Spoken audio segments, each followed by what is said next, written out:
muzimu unoera unotitungamira uri pedyo maKristu vatewerera Jesu vaneti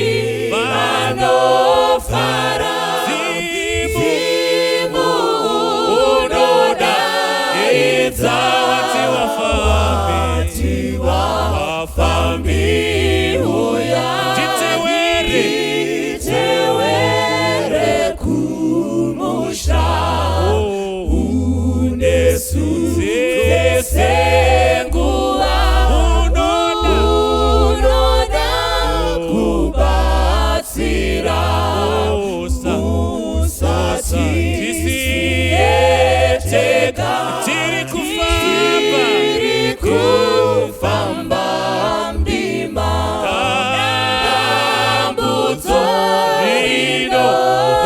uya moyo inozoneta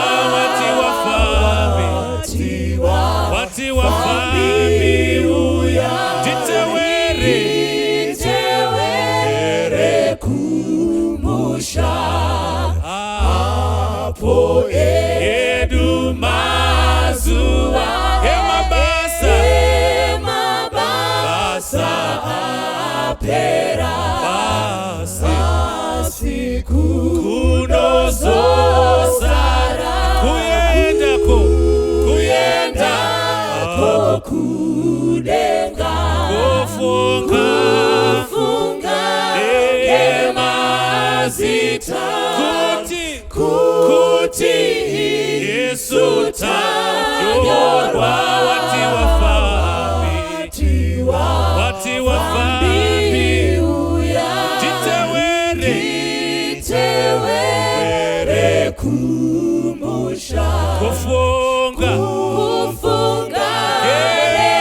emazita kuti